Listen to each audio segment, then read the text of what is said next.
Bonjour à tous, bienvenue à cette journée d'échange, de rencontre entre les soignants et les patients, les familles.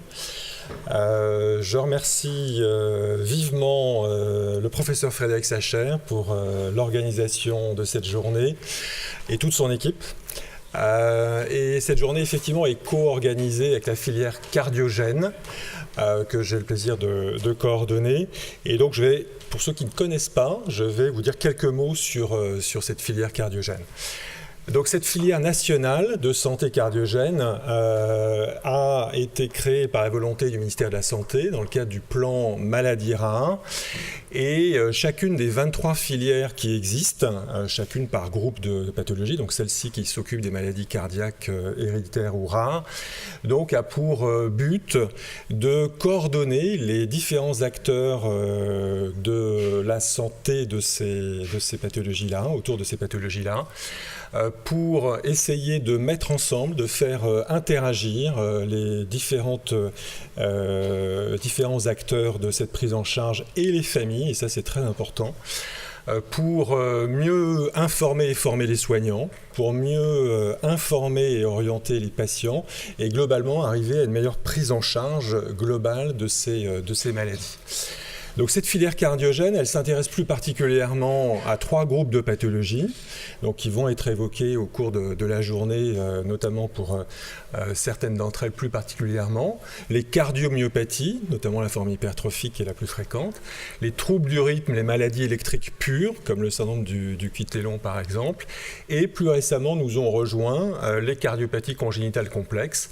Et ces différentes maladies ont des traits communs, ce qui fait qu'on partage nos expériences sur la prise en charge de ces maladies qui sont souvent génétiques et qui sont des maladies à risque de troubles du rythme pour la plupart et pour certaines d'insuffisance cardiaque. Alors, les acteurs de la prise en charge, je vous cite les principaux acteurs. D'abord, au sein des soignants, on attache beaucoup d'importance à la pluridisciplinarité, le fait d'avoir des médecins, des paramédicaux de différentes disciplines, des cardiologues, des généticiens, des psychologues et beaucoup d'autres disciplines. Et dans le cadre du plan maladie rare numéro 1, des centres de référence avaient été labellisés pour leur expertise. Et vous voyez donc les centres de référence qui sont concernés avec Bordeaux comme site constitutif de centres de référence. On a des relais en région, ce qu'on appelle des centres de compétences dans tous les CHU à peu près. Et puis à côté de ça, il y a des laboratoires de diagnostic hospitaliers pour les tests génétiques notamment, des laboratoires de recherche, et puis le soutien avec les sociétés savantes, notamment la Société française de cardiologie, la Société française de génétique humaine. Et puis d'emblée, les associations ont été intégrées à cette filière, avec historiquement, lors de la création de la filière cardiogène en 2014, ça fait maintenant, on commence la 6e année de fonctionnement de la filière, 2 associations historiques, AMRIC et puis la Ligue contre les cardiomyopathies. Et puis progressivement, au fil du temps, on a eu le plaisir d'accueillir d'autres associations qui nous ont rejoints.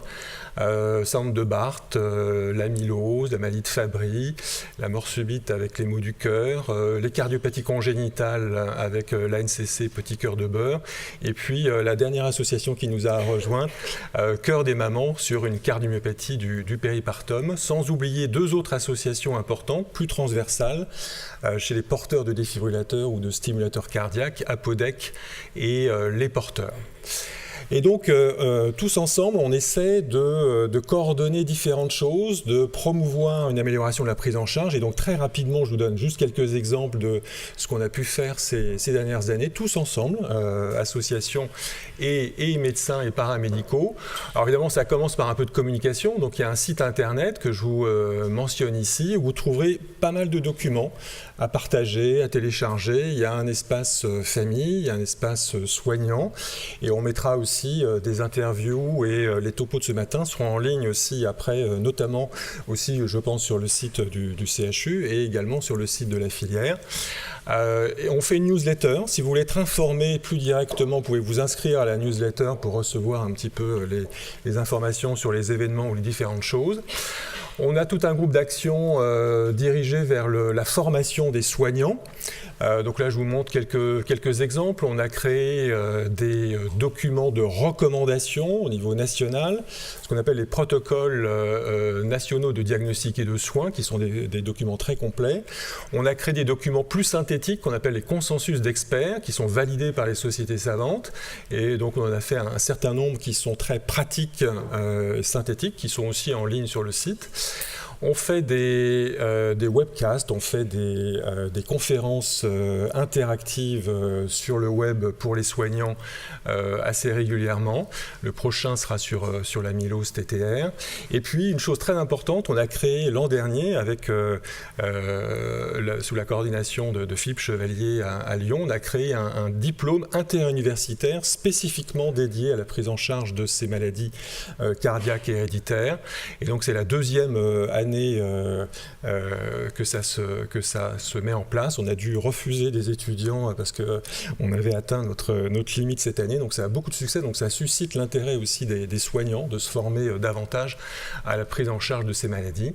On a développé un certain nombre d'actions sur la prise en charge plus directe des patients, des familles, donc je vous en cite quelques-unes aussi. Des documents pour les familles, pour les patients, souvent à l'initiative des associations d'ailleurs, notamment une sur le défibrillateur, plus orientée vers l'adolescent, l'adulte jeune. Donc ça, on l'avait créé à l'initiative de l'AMRIC notamment. Et donc, elle est téléchargeable aussi sur le site internet. Vous en trouverez quelques-unes si elles ne sont pas déjà parties aussi à côté dans le hall.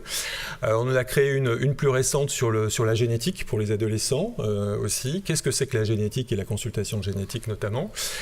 Des brochures spécifiques sur les pathologies. Deuxième chose, des rencontres cœur, sport et santé, c'est-à-dire que là, on a des ateliers où on essaie de voir ensemble jusqu'où on peut aller en sécurité dans la pratique de l'activité sportive. Donc ça, on essaie, normalement, il devrait y en avoir probablement une sur Lyon cette année 2019 probablement. Et puis des groupes de travail divers de soignants, notamment sur la prescription des tests génétiques, l'homogénéisation des offres de tests génétiques sur les panels par les laboratoires de diagnostic. On a créé une chose qui est intéressante, je crois, qui est aussi, et là aussi, on l'a créé à la demande des associations, c'est un centre de ressources psychologiques avec 2 psychologues mi-temps qui ont été recrutés pour pouvoir répondre à une demande parfois difficile à couvrir dans certaines régions géographiques, qui est le fait de pouvoir avoir un soutien psychologique et notamment une première orientation par téléphone, par entretien téléphonique, de façon à pouvoir débrouiller un problème, orienter après vers des ressources locaux-régionales de psychologues. Et elles organisent des formations des psychologues en région. Elles organisent différentes choses. Donc là, je vous mets leurs coordonnées que vous retrouverez sur le site de la filière. Et puis, plus récemment, on a créé des appels à projets. Notamment, ça se développe en ce moment. On essaie de porter l'action sur des outils d'éducation thérapeutique, sur des applications smartphone pour les familles, pour les patients. Donc ça, c'est en cours. Et donc, on vous donnera des informations plus tard. Et pour terminer, un volet qui est important aussi, c'est développer la recherche clinique, soutenir des projets collaboratifs. Et puis, on est en train de finaliser, on va finir par réussir à y arriver, à finaliser une base de données de recherche clinique qui va permettre de collecter l'ensemble des données des centres qui voudront bien collaborer dans ces maladies-là pour partager des informations anonymisées sur les patients, de façon à pouvoir progresser encore dans nos travaux de recherche et de prise en charge de ces patients. Voilà, donc j'étais un petit peu long, mais je voulais juste vous présenter cette filière et puis vous souhaiter une très bonne journée d'échange sous la houlette de nos collègues bordelais. Merci à tout le monde.